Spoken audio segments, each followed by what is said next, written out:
Good evening. Hold on. Hold 1 sec. I'm sorry. Just we'll give the webinar a moment just to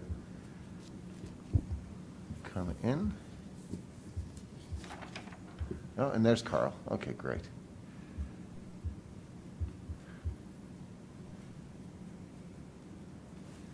Okay, it's all yours. I'm sorry. Okay. Good evening. I'd like to call to order the November 16th meeting of the New Canaan Board of Education. First on our agenda tonight is to elect our new Board of Education officers for the year, and that will be officiated by Superintendent of Schools, Dr. Lutzy. Yes, good evening. It's my pleasure to officiate this evening. So the board's aware, I did communicate with First Selectman Moynihan and ask him if he would like to do it as is our tradition, but he thought, and I agreed, that given the nature of the meetings as hybrids and other things, that it'd be best for me to go ahead and do it for the board and for him tonight. So with that, I will ask if there are any, ask for nominations for board chair. I have a nomination. Brendan. I'd like to nominate Katrina Parkhill. So it's obviously been quite a year, and to say the least. You know, in a typical year, the board chair has a ton of responsibilities, many hours spent with the administration and with the board and various committees to, you know, work through things on behalf of the board and really be, you know, the leader of the board. But really what that means is a ton of hours, incremental hours, and dedication that goes beyond what you typically do as a board member. And this year, it's probably, you know, 10 to 50 times what it has been historically. So Katrina's job over the past year has just been extraordinarily difficult, along with obviously the administration and staff and faculty and really everybody in town. But Katrina's done an incredible job leading the board, acting as a liaison with other town bodies, and doing it with you know, a lot of great communication and skill. You know, without having done it before, without having had, you know, 5-10 years on the board, she's done an outstanding job. So I wholeheartedly nominate her and hope that she'll continue in the role. Thank you. Is there a second? What? Okay. Discussion, comments? Julie? Or? I would just second what Brendan said. I mean, I'm obviously new to the board, but Katrina has been just in my opinion, just a model leader, and you'd never know, even though we know the number of hours she has spent, nobody else would ever know that, I think, because she just leads so eloquently and so modestly, and yet she has just complete command of everything. So I most definitely second that nomination. Okay. Are there any other nominations?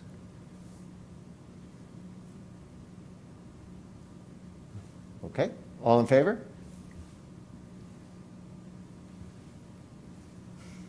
Okay.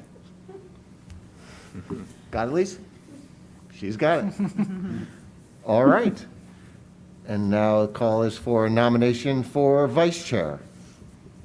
I have a nomination. Okay. I'd like to nominate Brendan Hayes for vice chair. As the current vice chair of our board, Brendan continues to be a highly committed and engaged board member. This will be his 6th year of service to the board, and as he always has, he continues to offer his expertise, particularly in the financial area, an incredible depth of knowledge, and he brings a very valuable perspective to our board.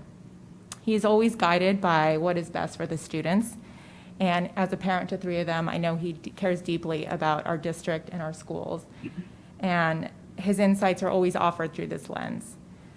Brendan has been a great contributor over the years, and he's a strong advocate for our BOE priorities and our goals each year. And he's been a great partner this year. As you know, he said there's been a lot of unique circumstances and different situations, and we're not used to working within. And he's been a great partner and just deeply engaged and always available for a conversation or some advice. So I appreciate that too. And I'm confident he'll continue to be the strong partner that he has been this year as we continue to navigate this difficult time moving forward. Great. Is there a second? Penny? Any other nominations? Oh. Okay, all in favor?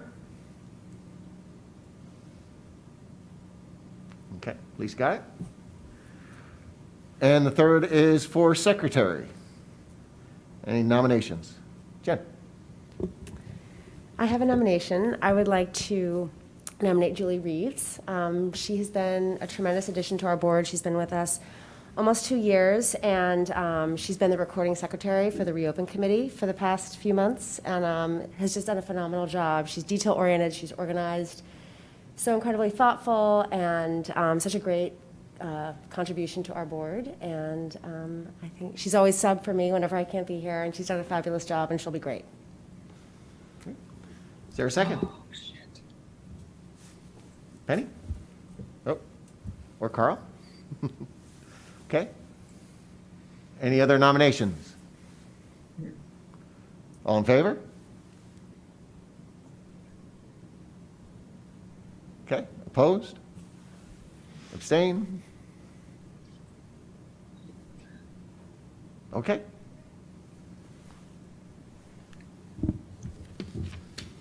Okay, that concludes our, Battery 5. did I hear? No, okay. That concludes our election. Congratulations, new officers, and continuing. And we move into the approval of the minutes. Yes. Okay. Okay, is there a motion for the approval of the minutes from the November 2nd meeting? Penny, second? Carl, all in favor? Abstentions? Oh, no, I think, okay.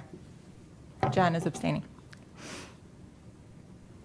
Okay, and then review and approve the agenda for this evening. Motion? Brendan, second? Sherry, all in favor? Okay. Comments from the public. To ensure the public's right to be heard, the board has set aside time during the meeting for public comments. 2 minutes will be allotted to each speaker and a maximum of 15 minutes to each subject. So I would say at this point, if there's anyone in the lobby watching wishing to address the board, they may enter now. I don't think that there is. And then if there's anybody online, We'll just give it a brief moment. okay. Okay. I don't think so. Okay. So no comments. No comments Right. at this point? Yep. So we'll move on to the reports and recognition section of our meeting. First is an update on COVID-19 with Dr. Lutzy and the cabinet. That's great. And so, thank you. I thought we'd give a brief overview and open it up to any questions or anything else from the board. We did have a reopen committee meeting on Friday, and certainly anyone in that meeting's welcome to jump in and share anything as well. As the communications shared last week, from the email on Wednesday, the email on Friday that some people got, and Saturday that the rest of them got, we have been in a period where things are accelerating and intensifying.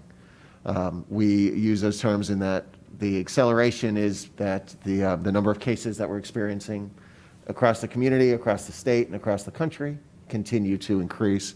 And intensifying because the number of cases are making the day very, very challenging for some folks. Our nursing staff, especially, the clinic is working extremely hard to do whatever contact tracing they can do in the schools during the course of the day. Our connection with the health department continues to be incredibly strong and beneficial for our kids and our families and our entire community here as we work through each of these issues as they come. But I've said in the beginning that each positive case can lead to about 6 hours of work for an individual or, a team as they work together, but about 6 hours. And just, for instance, today we had a couple more cases that came. And generally it happens on Mondays, things that occur over the weekend. It seems the testing results seem to come in over the weekend. So it's been a labor of love for sure, but certainly a labor. And so they're working very hard to keep things, running the way that they have been.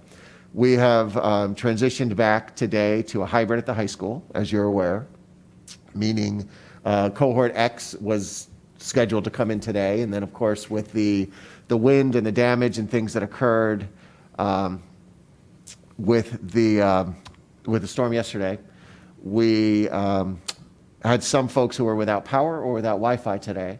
So we did invite cohort Y students who were in that position to come to school. It took 3 messages to get it right, but we finally did. So that we had all of the cohort X and then cohort Y students who were without power or Wi-Fi. So that was helpful, hopefully for them. And if they're in the same position tomorrow, they're certainly welcome to do so again. Of course, that's not students who are currently under quarantine, right? So if students are quarantining, then they need to continue to quarantine, and we'll work with them if they don't have power or Wi-Fi, do what we can to help. That move, as we've mentioned before, is meant to, it reduces the density in the school. It improves the social distancing. It improves the ventilation systems. It improves the cleanliness of the building and all of those things that we have learned so much about in these last few months. I was pleasantly surprised to see in the Wall Street Journal this weekend that there was a large article about the Swiss cheese model of mitigation strategies. Because that is the Wednesday message that went out, talked about this, that each layer is like a slice of Swiss cheese, and as you strengthen them, you reduce the holes and you make it less likely that the virus gets through. It is important for us to continue to do that. It's also important for us to know at the younger levels, the cohorting models that we have in place at the elementary, middle, and high allow us to make differing decisions around the status of those schools. So what I mean by that is at the high school, it's very difficult to have a cohorting model at the high school because those students are moving around all day long. They've got multiple classes, they're in and out. There's a lot more freedom at the high school than any of the other levels. And the students also are more involved outside of school, including sports and jobs and other things. So cohorting at the high school is very difficult to do. So when there's a positive case, the contact tracing is challenging because you're looking at each of the classrooms, you're talking to the adults, you're looking at outside of school activities, and that can result in large numbers of folks having to quarantine, which we have done and we have no problem continuing to do as necessary, at the high school. But again, reducing the density here makes sense for those other reasons. At the middle school, we have a strategic, I think, cohorting model that we've put in place where students are cohorted by team. They're not mixing with students on other teams in school, and they're not traveling through the building, but instead the teachers are coming into their classrooms. And in those few classes that we have that are cross-teamed, we have teachers teaching actually from inside our building with some of their class, and then the others from the other teams are essentially live streamed into that classroom, even if they're just a couple of doors apart. And we do that so that these teams, again, the kids stay in their team and the cohort stays together, so that when we have a positive case, we work through that cohort and we're able to identify and isolate. So they do go to lunch, they stay together as their team. They go outside for a recess, they stay together, and it seems to be working very well. Even in 5th grade, those are 2-person teams, and we do something very similar there. When we get into the elementary, the cohort level is the classroom level. Teachers, again, travel into the classroom to teach their specials or other things, their science, other things. And so when there's a positive case, what we're finding now is because we look at both proximity and duration, when there's a positive case at the elementary level, we are sometimes putting the entire classroom out on quarantine for a period of time because they are together in that room all day. That's how the system's designed to work. That's what we knew going into this, that by creating those classroom level cohorts, if there's a positive case, then the class has to quarantine for a period of time, but the rest of the school continues to function. In essence, if we were to do this over the course of the year, I would anticipate that there would be times that a couple of classes are quarantined, most others aren't. The others are still coming into school, but maybe 4 classes are quarantined for these 2 weeks, and then another 4 a different 2 weeks, and maybe 3 a different 2 weeks. And it would roll throughout the course of the year, essentially reducing the density in the building, right, which helps for cleanliness and other things, but keeping those groups together and the cohorts together so they could go all remote or all in person, which many of us feel is this better model, if possible, than doing a hybrid with the elementary where they're live 2 or 3 days a week and then live streaming the others. So we've had some very positive reports from the teachers that are quarantined and teaching their students remotely now at the elementary level, because they have a plan, they know their duration, they're working through it with their kids, they're working through it with their parents, and then at the conclusion of the period, they'll all come back in. And so that's the elementary strategy with this that works to but without going into a hybrid at this point, because this is serving a similar function by reducing the density, but it's keeping those classrooms together. So instructionally, it's sound. So a few people have asked why hybrid the high school but not K-8.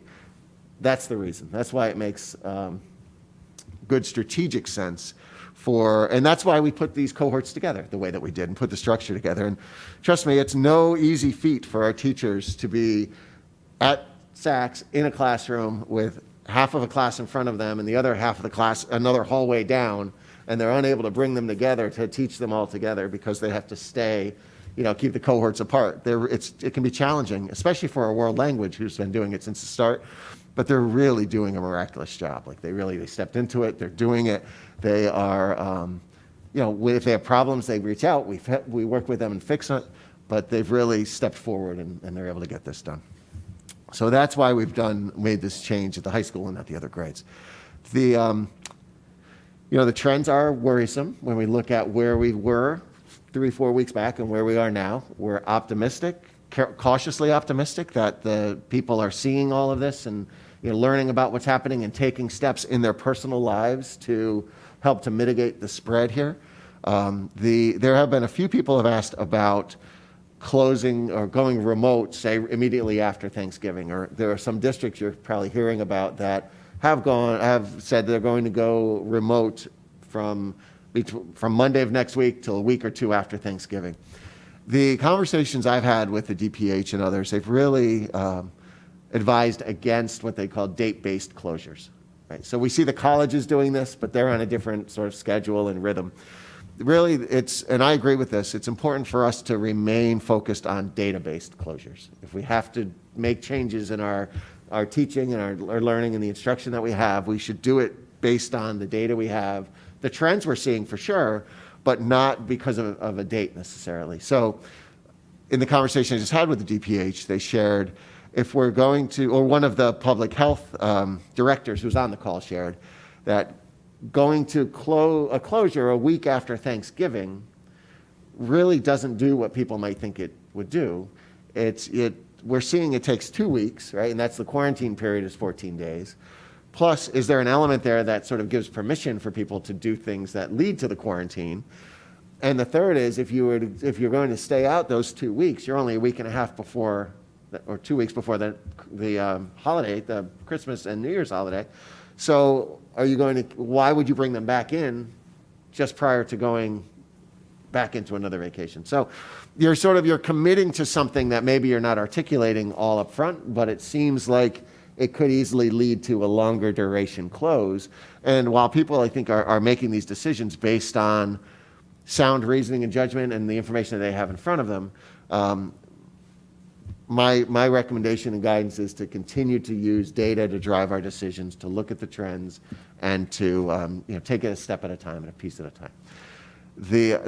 With that said, we do exist in an ecosystem with kids and families and staff and everything else. And so it's really the health of the ecosystem that's, at least in part, going to also drive our decisions. So we continue to speak with our surrounding towns and others. We're working with our staff across the board to help and support them to keep our buildings staffed and keep our buildings opened. Some of the districts that have had to close and maybe that are staying closed until Thanksgiving or what have you, in part are doing so because they're having a hard time staffing their schools. The number of positive cases have led to significant numbers of quarantines in some cases. There's some other reasons here and there, but it's really a staffing issue where they just feel that they can't keep moving. They just don't have the coverage they need in their building to do what they need to do. I mentioned last meeting, that's a vulnerability we all face, right? Because it's our faculty, but it's all of our core functions, which just about every function is. It's our custodial, it's our food service, it's our bus drivers, it's all of them. And, a couple of positive cases can lead to a significant number of quarantines. So, we're always watching and monitoring that. And even in today's conversation with the principals, we talked that through again as a team and helped to problem solve for each other a little bit. I am glad to say that I still meet. The cabinet and the principals meet together just about every day at 4 o'clock for a quick check-in and feedback and question and answers. And that helps keep us sort of in tune with what's happening in the buildings and to support one another and collaboratively problem solve. It's also a way that, if there are certain things that they're hearing or certain problems that really need to be solved, they typically will show up in one building before the others, but they'll show up everywhere sooner or later. So it helps us to be proactive in problem solving with our staff and with everything that's happening. So the principals, the cabinet, and all of us are, sort of keeping those lines of communication open. I do want to say a quick thank you to everybody, the principals cabinet, because it's every weekend we're also going through, having the same kinds of experiences. So, COVID doesn't know if it's Monday or Friday or anything in between. So once we learn about a case, we jump right on it and spend the time to do whatever we can do to contact trace so that we can keep our schools open. Our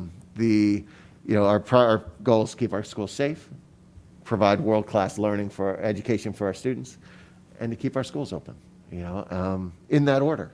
So we continue to do all of this and to work, as hard as we are in order to make sure that our schools remain safe for everyone. We made the decision to keep, as long as we know who the positive case is, and that person is isolated, we do open our schools, and then if we have contact tracing we need to finish, we do it first thing in the morning, and we go to those students and we have them get picked up or send them home for quarantine right away. There are districts around us that are closing their schools if they haven't completed the contact tracing, but we made the decision that it's better to open schools and not disrupt things for 1,300 kids in order to identify the 50 or however many and send them home than it is to disrupt it for all 1,350 in order to do that. So I think that's the right decision. It's working for our kids. It's trying to maintain as much normalcy as possible because and we've said this from the beginning as well, it's important to appreciate every day we have together in person, make the most of every one of those days, because we just don't know as we monitor the trends. We want to be as incremental as possible if we have to make changes, but we also have to remain nimble and flexible. So things can change like that. As we know, a district right next to us today was planning to go to hybrid in their secondary schools and had to close the whole district down, probably weather related more than anything, but it's that kind of event and that kind of situation we all have to remain prepared for and ready for. Let's see. Let's see. Okay. Somebody just texted me a reminder, so let me actually do that. Thank you. We also have been looking at the hybrid plans themselves, right, and looking to refine things a little bit, and that's part of what we're committed to doing. So when we went hybrid in the beginning of the year for those couple of weeks, as you know, our kindergarten was on AM/PM sessions, and then grades 1 through 12 were on the XY cohort, where Monday, Tuesday, Thursday, Friday, and alternating Wednesdays. So we spoke with our kindergarten teachers, we spoke with our first grade teachers, and they all felt strongly that AM/PM model is best for our youngest learners. So what we've been working on is sort of revising the hybrid plan, if we are to implement it at the elementary level, to do an AM/PM session with first grade as well. We feel that the 2 hours and 45 minutes or so of in-person live learning is better for for students those ages than doing 2 to 3 days a week remotely. So Jill has been working with her curriculum specialists, with the principals have been working on this, others, because it does create a change. It reduces, if not eliminates, the Unified Arts program, and it really focuses on literacy and numeracy for those guys. But it makes sense to do so with our youngest learners, our first graders. It's the year our students generally, learn to and refine their reading skills, and sort of the foundational work that happens in first grade is so important. So we want So we're looking to make that shift to AM, PM sessions. More information to come out for sure, but something that we started about 3 weeks ago planning out. We've got some final refinement to do with students who are receiving special education services. We've got some final transportation work to do and all of that, but it'll be done when it needs to be, when the time comes, and we'll make that one change. Otherwise, the hybrid is remaining the same.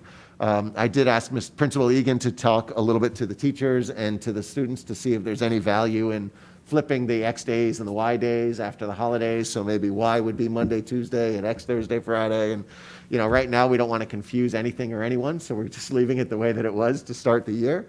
But a few people have asked me about that.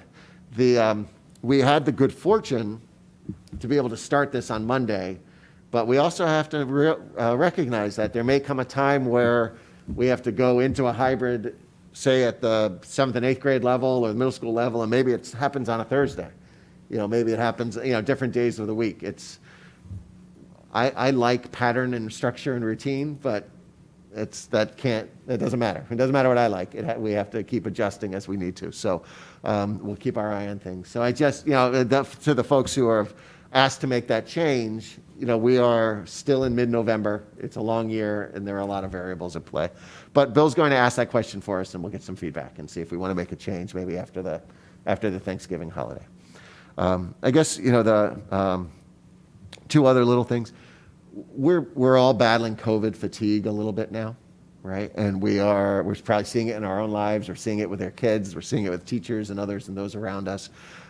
It's just very important not to lose sight on why we're doing all of what we're doing, right? And it's, some people have said, well, I don't want to be a close contact because I don't want to have to quarantine, and I don't want to do this, I want to do that. And while we understand that, the real primary reason is so you don't get sick. I mean, this is still, it's a highly contagious disease. We know a lot about it. We don't know everything about it. We have a lot to learn about how this thing works. And we all heard stories about people who have gotten sick, who've been perfectly healthy, and who struggled mightily with this.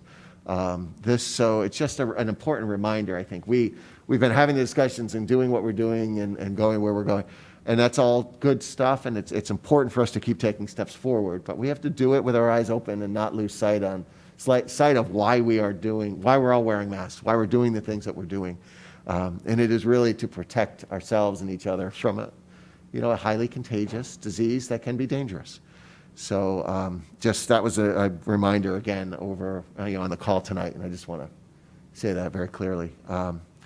The last, I guess, and then I'll stop and take any questions or open it up for the cabinet if there's anything to add, is the feedback around sports. We're now in between seasons, and right now the winter season is scheduled to begin, I believe, December 5th. The guidance from the Department of Public Health, which does apply to all school and town and club and other activities from birth till college, so it's the whole thing. They did put out guidance that talked about hockey and basketball being okay as long as masks and other mitigating strategies were in place. There's a caveat to it, which is they do provide different recommendations and guidance if a town is in the red alert status, and we are, and over 100 towns are in red alert status right now. Understanding that the school level of community spread is a different scale than the town level. I had put this into the memo that went out before, because the understanding is that in schools, because we are applying the mitigation strategies as well as we are, those numbers, the community spread level can be higher than it is in the community, where they anticipate that it's not the same level of adherence. So all of what that means is the school can be in kind of the moderate spread range, while the town is in the high spread range, which is exactly where we are now. And so they do say that if a town is in that sort of high spread range, the guidance from the Department of Public Health is to restrict organized indoor activities, and sort of sports, hockey, basketball, others would be included in that. Last part, I guess, we are still seeing community spread in families, right? We're seeing it happen where if one family member gets sick and another. There was some clarification today from the DPH on the quarantine period. And while there's always case by case, the clarification was that if there's a positive case in a household and a student, it's a safe assumption that a student's not able to isolate from that positive case. So for instance, if a mother is positive and there's a second grader in the household, then that second grader's period of quarantine actually is the 10 days for the mother, or until the mother is symptom free and is clear, and then an additional 14 days. Because the last date of exposure, possible exposure, would be the last date of the mother's illness. And again, that's a younger child, you would assume they couldn't isolate from their mother for that period of time. Now, it's a little different when you get into middle school, only depending upon the age and independence of the child. It would maybe different for a high schooler who might be able to isolate and not become a close contact, and that's where it's case by case. But this is a little different than most people understand it to be. Most people understand that if I'm home and my mother tests positive and the child maybe takes a test and is negative, so then when mom is through her period, the child can come back. And that's not how it works, because the virus itself can be in the environment. It can take 14 days for it to appear to somebody who's been a close contact. So somebody on the call said it's more art than science, and every case is a bit unique, but the clarity of that I thought was worth repeating, because we are seeing quite a bit in families, and so that's an important part.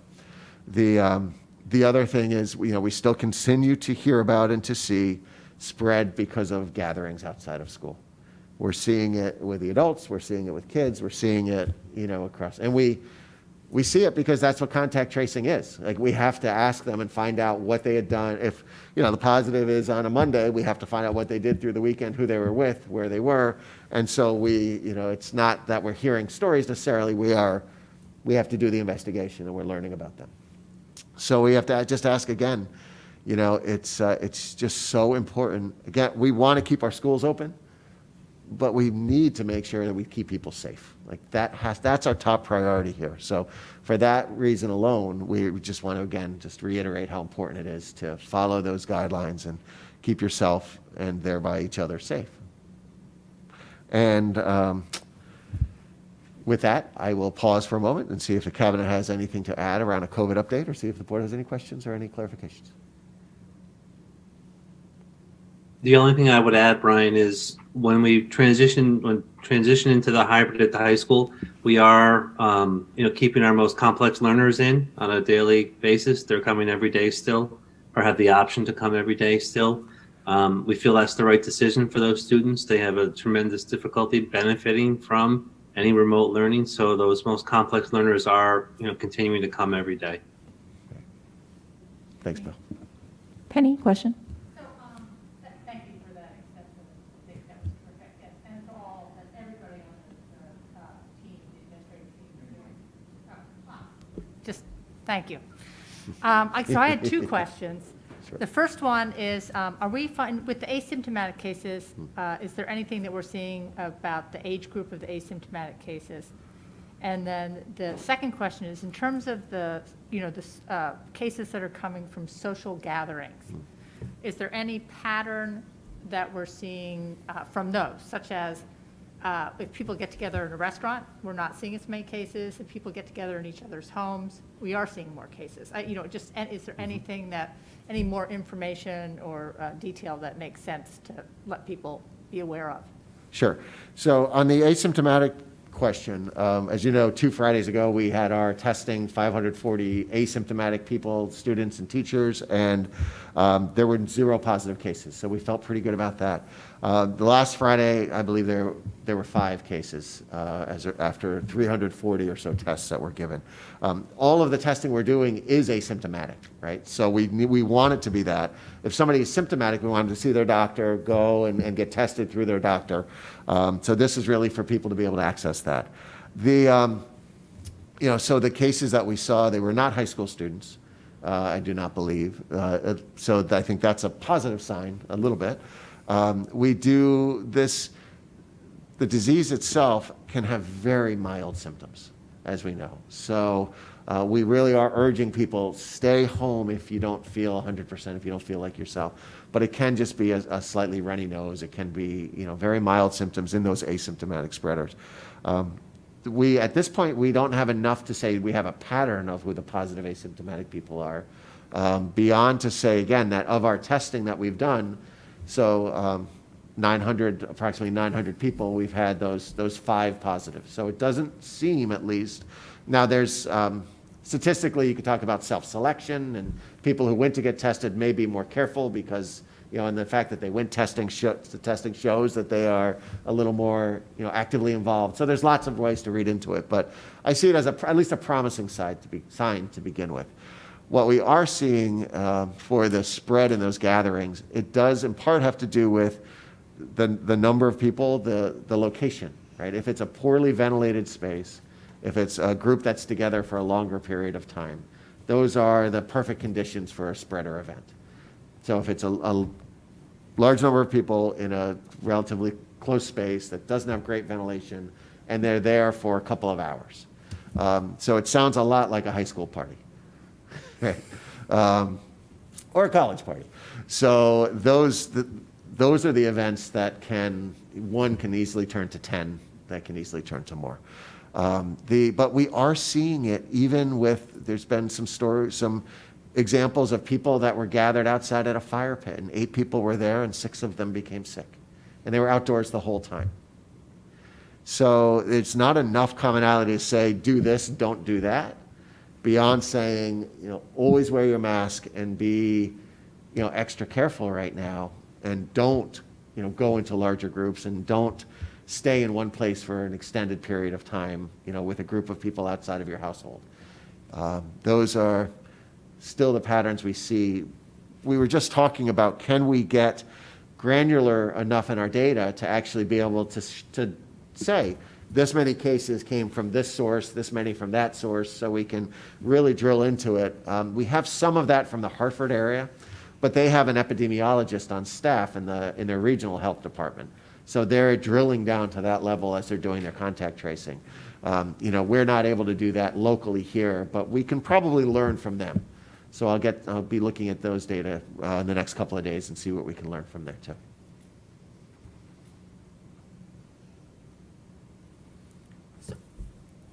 So I guess the only other question I had now was that if, as we go through this and we're in sort of a little bit more of an intense period with the COVID, are there any additional hires or changes to the budget that you think that we need to make? I mean, do we need an epidemiologist? I mean, just because you had just mentioned that. Sure. But what should we be thinking about in terms of changes at the school district level at this stage?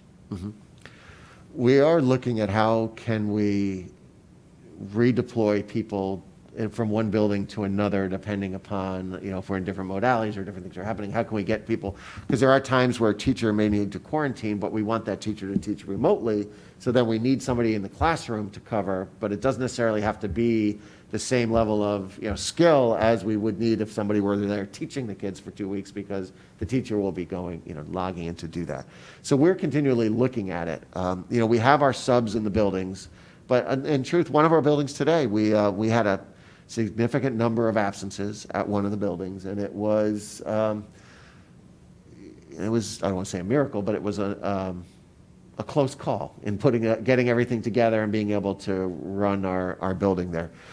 So it's our principals now or their assistants are looking at our absence system each afternoon, and we're looking to see if there are trends somewhere, and do we need to look to redeploy people. It would be hard to hire more people right now, I think, because of where we are and because of the onboarding timeline. And we don't know. If we were to go into full remote learning, let's say, our staffing needs are very different than they are if we're in person, as we're doing, or even if we're in a hybrid. So right now we're really focusing on how can we best deploy our existing staff, knowing that we have staffed up, with the subs in other ways. So in different contingencies, how can we best redeploy them to try to cover? One of our goals, and I think this is the right one, given the research and others that's out there, is if we do have to continue to scale down, where the last move we would look to make would impact our youngest learners. Just like bringing them back first was purposeful, we would do it the opposite way if we have to continue to take steps, because we do want to keep them fully in person for as long as possible. So for instance, just so I'm not speaking too vaguely, if the high school were to have to go to full remote at some point, are there people here who could be redeployed into the elementary schools who could help to cover some classes while teachers are home on remote, or help with supervision, or help in other ways? So moving some people from here, from one place to another, in order to meet some of those critical needs, might be a way that we can keep things moving along, in a priority type way. Does that make sense? Bob, did you have a question? Yeah, I had a few questions on, you said, I think the winter sports is now starting December 5th. Yep. So will there be like a list published, and when would that go out of like what's on and what's off? Sure. So all the DPH stuff is out, but definitely we'll have to sort of phrase it and get it out. One of the challenges is always timing, right? So we don't know. That's tentative on December 5th. It might get pushed again. It might not. So we just keep that communication. But what's off right now is wrestling. Okay. Right. They couldn't see a way to mitigate and make wrestling safe. The others were on with those other strategies. So hockey and basketball. Right. Indoor track is a question. That one I have to follow up on because of because it's indoors. There's so many people, and most places don't have the space for it indoors. Yeah. So that'll go out. I talked to Jay. I know he's in meetings with CIAC pretty regularly, so I'll get a timeline from him. Okay. And then you said something about like the town being evaluated as red. How often does that valuation or status change? Is that weekly or? It's weekly. Yep. Those are the metrics that come out on Thursday afternoons or evenings. Yep. Okay. Yep. And then just on a question from what Bill Tesber was talking about, we were saying that we're bringing the more complex learners in every day. What percentage of them are coming in every day? What is that percentage? Is it? Bill probably knows exactly. If not, just. In terms of the number of complex learners that we've offered to come in every day, it's fewer than 10 students. We're really looking at our most complex learners. And all of those students at the high school at this point have elected to continue coming. Okay, great. I was just curious on what the scale was. Sure. That's it. Thank you. Great. Brendan? Yeah, I just wanted to say thank you for the clarity and the leadership. But I think, I just wanted to express my support for the continuity. I think that's really important as we think about, really as an entire community, just day to day, sending our kids to school and not, I think, as you said, not taking that 1 or 2 weeks off, I think is really important because I think that might make some people let their guard down a little bit, and that's one of the things we need to avoid. So I don't know, I am very supportive of that, and I think it's just important as we head into the holidays to, as a community, to do everything we possibly can to, to mitigate the spread. So thank you.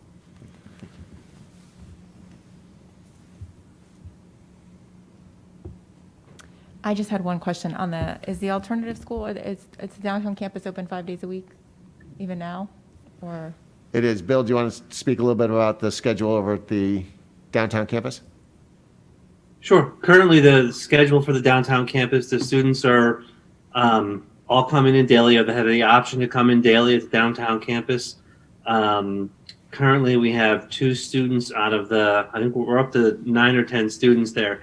2 of them have elected to do virtual learning at this point, but everybody else is coming in on a daily basis. Great, thank you. Okay. So thank you very much for that important conversation and update. Great, thank you. Next, we'll move into the statement of accounts with Dr. Keating. Okay. Great. Good evening, everyone. You have before you tonight the statement of accounts through October 31st, 2020. And as we do several times during the year, it not only includes the operating budget, but it also includes the other funds. So it has a statement for grants, for food service, for donations, for the facilities use, and for summer enrichment and internal services fund. So Brian, if you can put up the statement, the summary for the operating budget, I'll start there. I certainly will. Well, one quick moment here.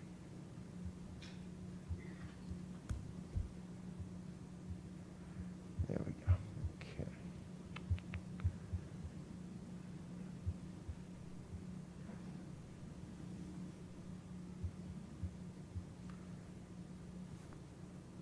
All right, thank you. Sure. So when you take a look at the operating budget, it's not unlike prior years in that we have 24.3% of our budget expended, about 64% encumbered. Of that, 76% of it relates to salaries. And then we have about 11.6% of our budget not encumbered at this time. And it's basically related to items that are not encumberable, like utilities, heating, substitutes, and the like. One of the things that is compared by other boards in the town and by the Board of Ed, of course, is comparing where we were last year, October 31st, 2019 to October 31st, 2020. And you're going to notice that there's a difference of a little over $1 million in terms of where our expenditures are today compared to last year. And it's $1 million less. And I just wanted to point out to you that 80% of that relates to the internal services fund. As you'll recall, when we put together the budget last year, we had decreased our operating budget by $2.6 million to take advantage of the fund balance that was available in the internal services fund to offset our budget increase and basically offset tax increases. So I wanted you to be aware of that 80% is related to that.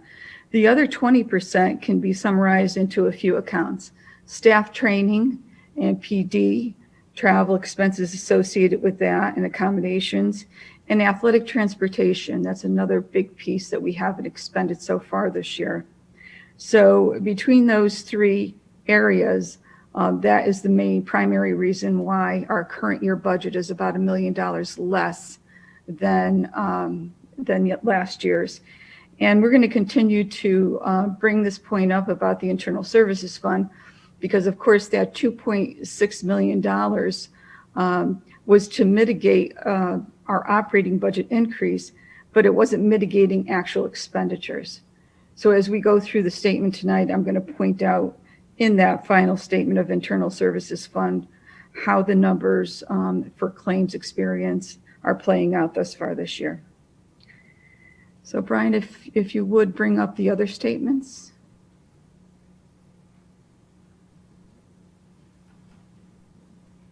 Okay, great. So the grants fund is very similar to prior years with the exception of two items. We have included in this statement this year the two grants that we are receiving for the CARES Act. One of them is called the ESSER, and that is elementary and secondary education relief services. And the other one is CARES, and that's another coronavirus relief fund. Both of those grants were applied for when they became available in late spring, early summer. We received approval for those grants for specific items, and we totally expended, or 100% have expended those funds. So as you can see towards the bottom there, it's about $250,000 in expenditures that we did receive from the federal government, and we have used them for all startup costs related to COVID for the beginning of the school year. As you move down, you're going to see that expenditures are higher than revenues. And as I've mentioned in the past, that's not uncommon. We actually spend money on a monthly basis, and at the end of the month, Tracy requests reimbursement from the state of Connecticut for the federal and state grants. And so it's constantly replenishing the fund. And that's what you see, the 359, 634. We receive our final grant payment in for the fiscal year in July every year. So these numbers balance out to zero, basically, and that's the way they should. Moving on to the food service fund. For the past several years, the fund has performed extremely well, with the exception of the last 4 months of last year when COVID did hit and it did impact this particular operation. This is an enterprise fund where revenues are meant to support our expenses and have a little bit left over to replace equipment and the like. So normally at this time of year, at the end of October, we will be running a deficit of an amount. For example, last year, the deficit at this time was $107,000. And the reason for that is because we have payroll up front.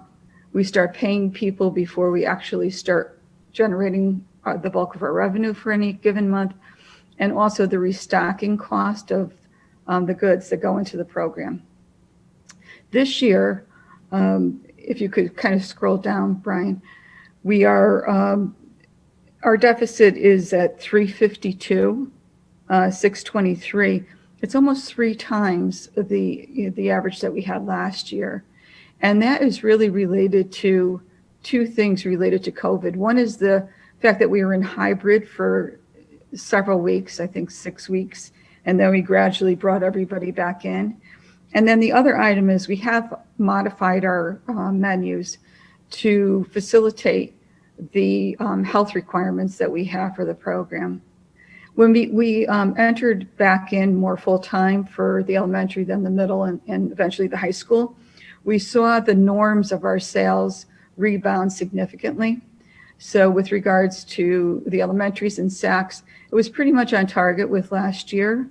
This year, however, for the high school, we have not rebounded at this time.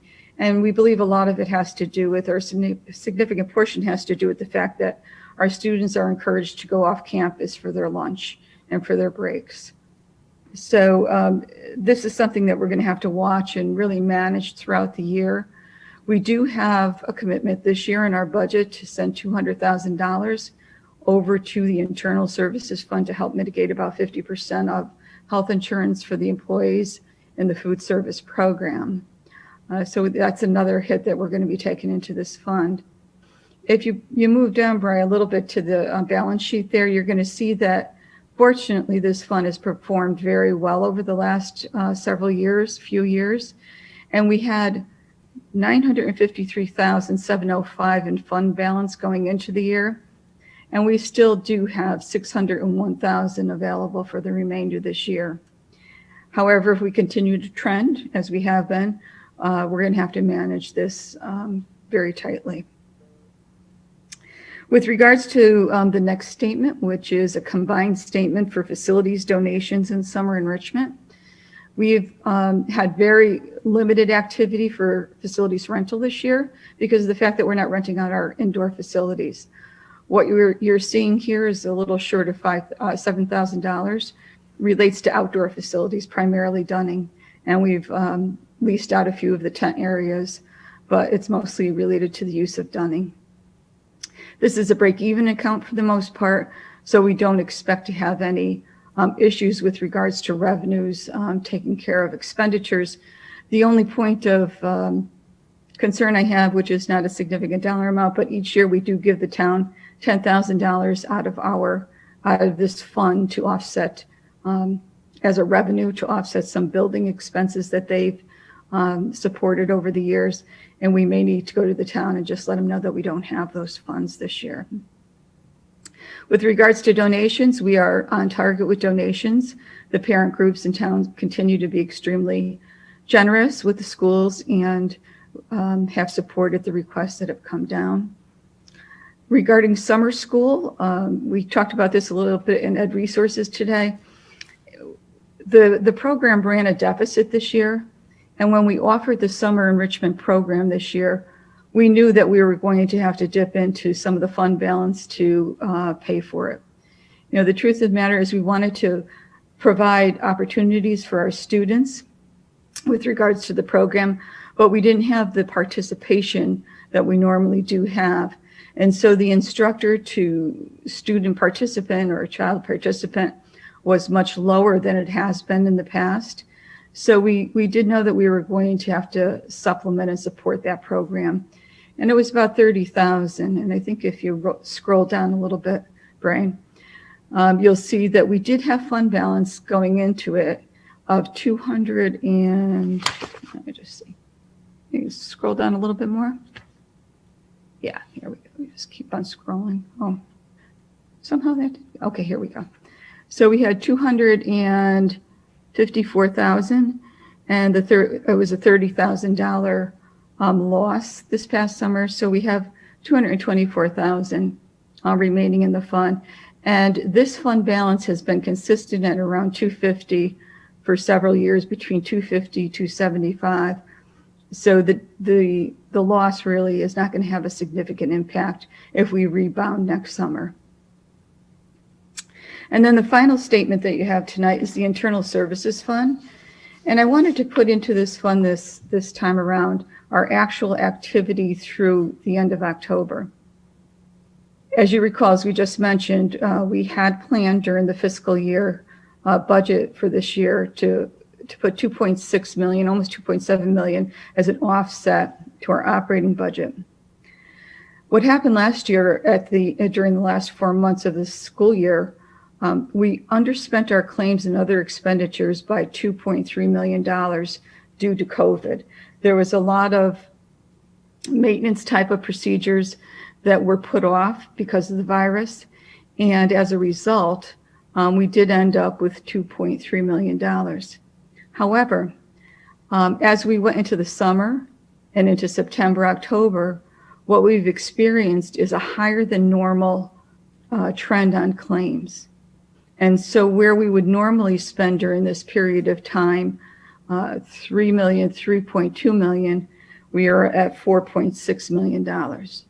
So that $2.3 million that was remaining is being incurred, we believe, through the first 4 months of the fiscal year.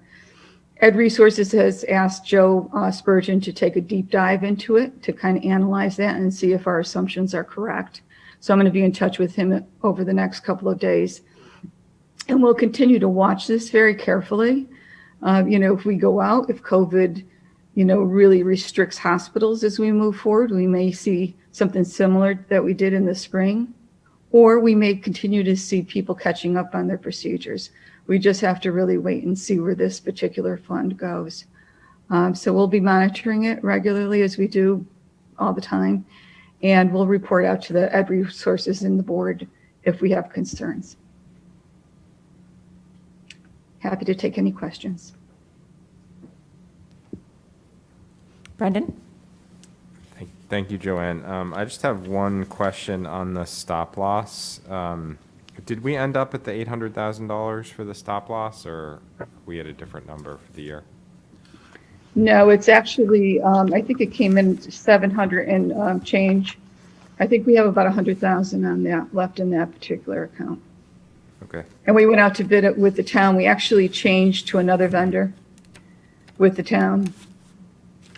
Great. Thank you.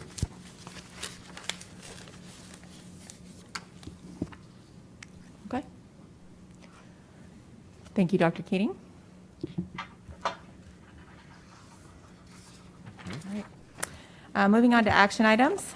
We have tonight our first read of the budget assumptions and related priorities for school year 2021. Dr. Lutzy, do you want to say anything before we make a motion?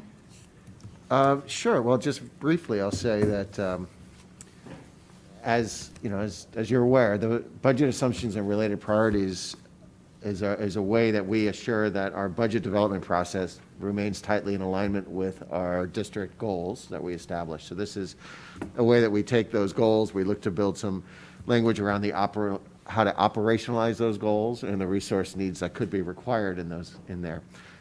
It's an important document for us. It's one of those foundational documents that we have, and so we do discuss it over two subsequent two meetings, two readings as we go through.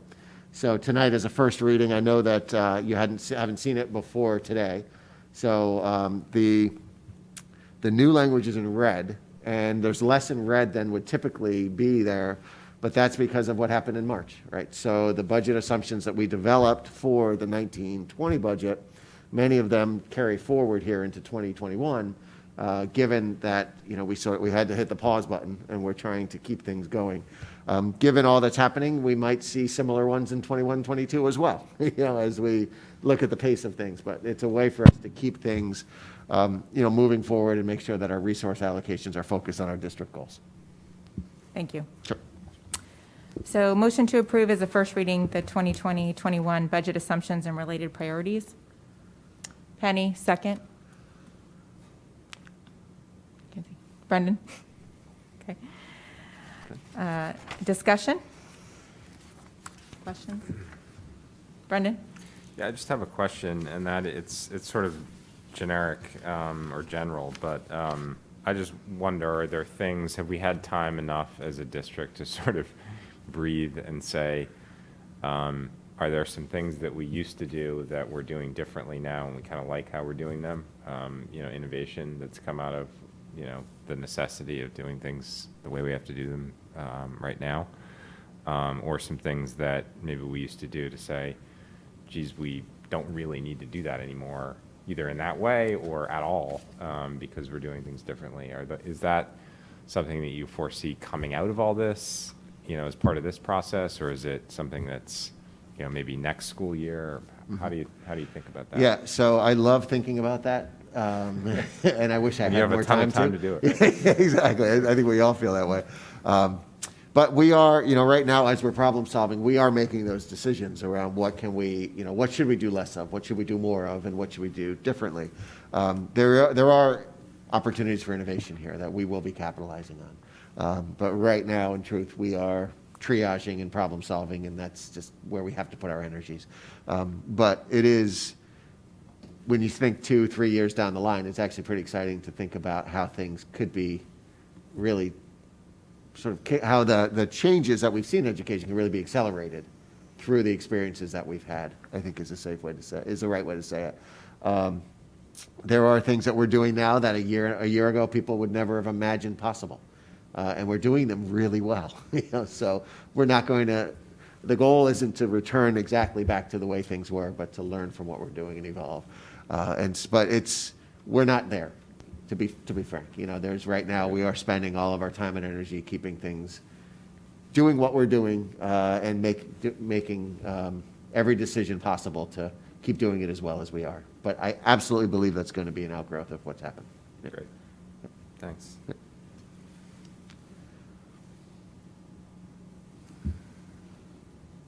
Okay. I think that's it for now, and we'll have more discussion at the next meeting.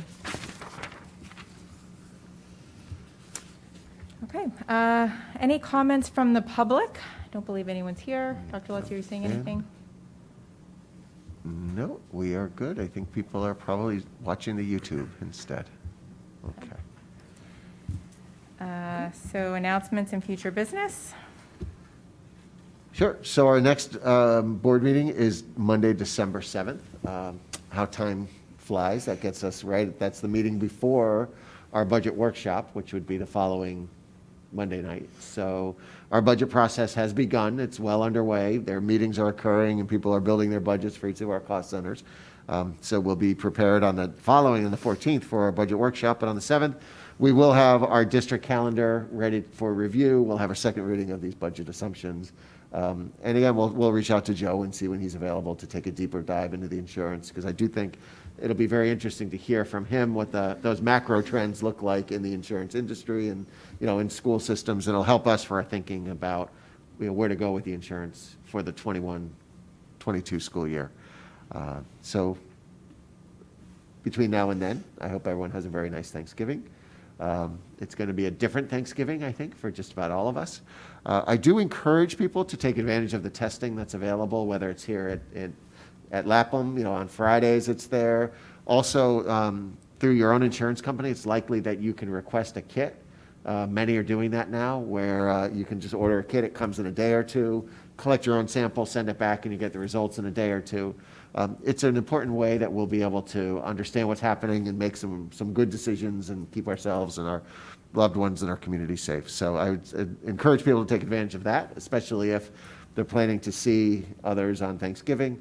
And to say thank you again to everybody who's working so hard to make this work every day.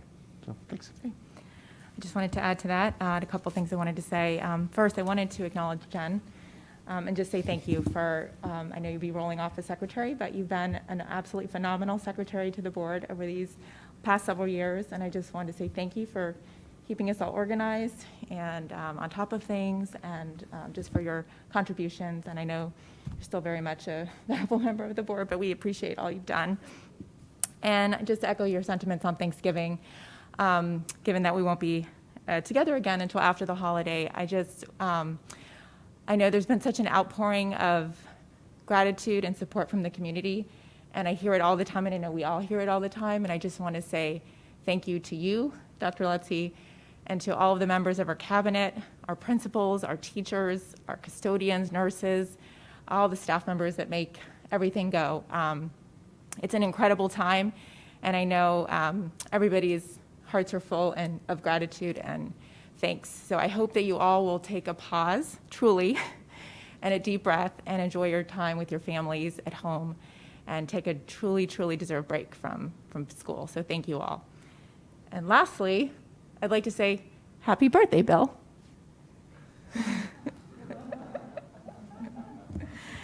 Thank you very much. Nothing like flying under the radar with the birthday. Yeah, nice try. Motion to adjourn. Penny, second. Jen, sorry. All in favor? All right. Good night, everyone. Thank you. Good night.